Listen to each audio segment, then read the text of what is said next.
굿모닝 마켓입니다. 연준이 눌렀던 금리 인상 버튼이 드디어 효과가 나오는 걸까요? 이틀째 노동시장이 둔화하고 있다는 지표가 발표됐습니다. 하지만 시장은 노동부의 비농업 고용 지표를 앞두고 섣불리 방향성을 결정짓진 않는 모습입니다. 3대 지수는 고용 지표 발표에 상승 출발을 했지만 유지하지 못하고 일제히 하락 마감했습니다. 다우지수가 0.19%, S&P 500이 0.39% 하락했고 나스닥이 0.58% 하락하면서 3대 지수 중에는 가장 큰 하락폭 보였습니다. 시총 상위주들도 흐름 보시면 빅테크 기업들이 대체로 빨간불을 켰는데요. 애플이 0.57% 하락했고 마이크로소프트도 1%대, 엔비디아도 2% 넘는 하락폭 보이면서 마감했습니다.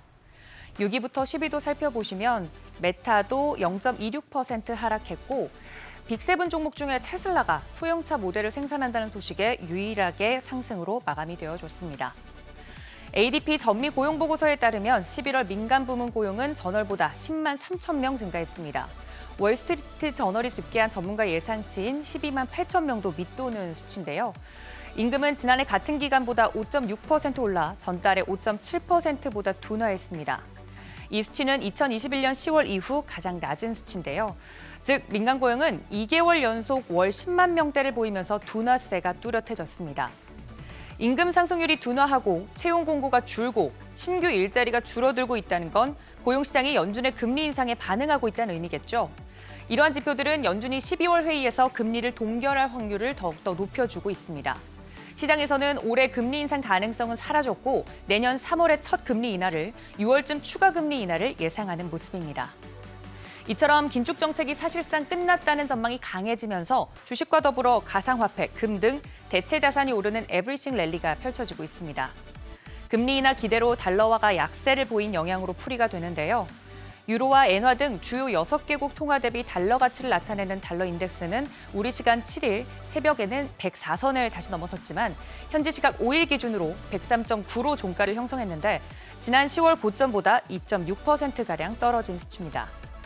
금값도 강세를 보이고 있습니다. 지난 4일 기준으로 국제 금선물 가격은 온스당 2,151달러까지 상승해 사상 최고치를 경신했습니다. 시장에선 내년 금값이 온스당 3,000달러를 뚫을 수도 있다는 전망도 나오고 있습니다. 이런 거시 환경에 이슈까지 불이 붙어준 가상화폐, 고금리와 달러 강세에 직격탄을 맞았던 과거를 뒤로하고 상승세에 본격적으로 탄력이 붙는 모양새입니다.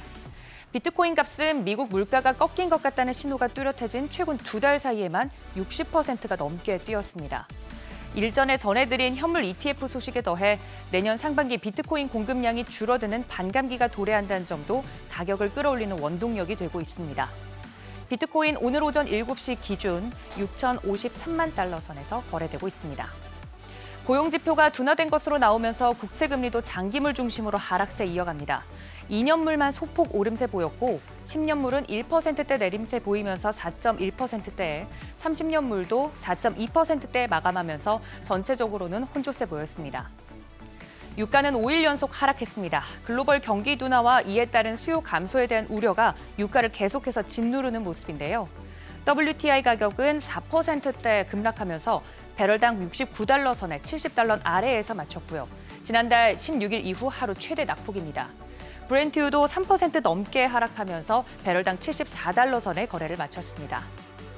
줄줄이 발표되는 미국의 고용 지표가 냉각 조짐을 보이면서 발표 예정인 11월 고용 보고서까지 시장의 기대에 부응해 줄지 관심이 쏠리고 있습니다. 전문가들은 노동부가 발표하는 11월 비농업 부문 고용이 19만 명 증가할 것으로 예상하고 있는데요. 금리 인하 기대가 너무 지나치다는 경고도 함께 나오고 있는 만큼 고용 보고서 결과가 시장의 기대에 부응하는지 이후 시장의 변동성은 더 커지는지 확인하신 뒤 대응해 보시면 좋겠습니다. 굿모닝 마켓이었습니다.